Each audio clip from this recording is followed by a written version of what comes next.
ආයිබෝවන් අද දේශීය හඬ ඔබ වෙත ගෙනෙන්නේ මීට දශක දෙකකට ආසන්නයේදී අප රටේ සිදු ඉතාමත් ඡේදනීය සිදුවීමක් පිළිබඳව යලි ආවර්ජනය කිරීම 2008 වර්ෂයේ උතුරුමැද පළාත් සභා මැතිවරණයට එක්සත් ජාතික පක්ෂය නියෝජනය කරමින් ඉදිරිපත් වූ මේ ජනරාල් ජානක පෙරේරා මැතිතුමන් උතුරුමැද පළාතේ ඓතිහාසික මනාප සංඛ්‍යාවක් ලබාගෙන එක්සත් ජාතික පක්ෂයේ විපක්ෂ නායකවරයා ලෙස පත්විය. එපමණක් නොව ඔහුගේ නායකත්වයෙන් ආණ්ඩු පක්ෂයේ පිරිසද ඒකරාශී කර ගනිමින් පළාත් සභාවේ සභාපති ධූරයටද මධ්‍යස්ථ පුද්ගලයෙකු පත් කිරීමට එදා විපක්ෂ නායක ධූරය දරූ ජානක පෙරේරා මැතිතුමාට හැකි විය. එසේ ඉතාම ශක්ති සම්පන්න නායකයෙකු ලෙස ජානක පෙරේරා මහතා අද වෙනකොට සිටියා නම් බොහෝ විට එක්සත් ජාතික පක්ෂයේ ඇල්මැරුණු ස්වභාවය සහ ඇල්මැරුණු නායකත්වයේ වෙනුවට එක්සත් ජාතික පාක්ෂිකයන්ට ආස්වාදනීය නායකත්වයක් දෙමින් ජානක පෙරේරා මැතිතුමා එදා අපේ නායකත්වයට පත්වීමටද බොහෝසේ ඉඩ තිබුණා. ජානක පෙරේරා මැතිතුමාගේ උතුරුමැද පළාතේ දේශපාලන සම්බන්ධීකරණ කාර්යාලය විවෘත කිරීමේ අවස්ථාවේදී LTT සංවිධානයේ මරාගෙන මරණ බෝම්බකරුවෙකු විසින් උපරවාගෙන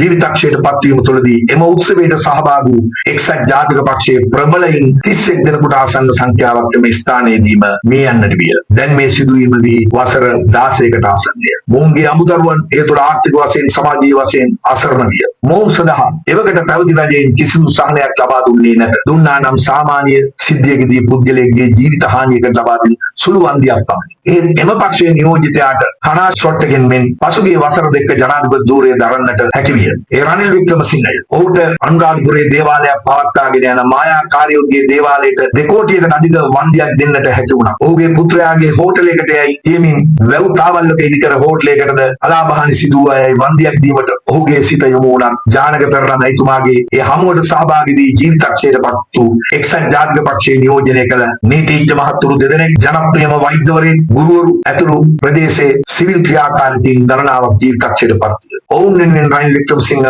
අද වෙනතුරු වන්දි මුදලක් ලබා දීමට අමාත්‍ය මණ්ඩල තීරණයක් ගැනීමට ඔහුගේ හිත යොමු වූයේ නැත. ඒ සංවේදී භාවයක් නැති රනිල් වික්‍රමසිංහ පාක්ෂිකයන්ට එදත් සැලකුවේ නැත, අදත් සැලකුවේ නැත.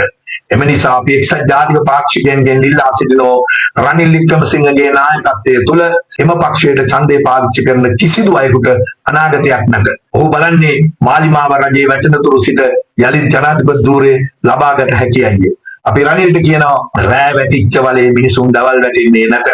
ඔබට යලි මේ රටේ ජනාධිපති ධූරය හෝ අගමැති ධූරය ලැබෙන්නේ නැත. ඔබ පාක්ෂිකයන්ට සැලකුවේ නැත. ඔබ සැලකුවේ ඔබට අහම්බෙන් ජනාධිපති ධූරයට එන්නට අත දුන්නු ගෝඨාභය රාජපක්ෂට සහ මහින්ද රාජපක්ෂගේ අභිලාෂයන් ඉටු කර ගැනීමට පමණි. ඒ නිසා අපි යලිත් මතක් කරනවා අනුරාධපුරයේදී ඝාතනයට ලක් වූ එක්සත් ජාතික පාක්ෂිකයන් 31 දෙනාගේ පවුල් වලින් වගුරන කඳුළු ඔබට ශාපයක් වේවා. රනිල් මේ රටේ ජනතාව ඔබට නැවත ඡන්දයක් දීමට කටයුතු නොකරන බව දේශීය හඬ අවධාරණය කරමින් නිහඬ වෙමි. බොහොම ස්තුතියි.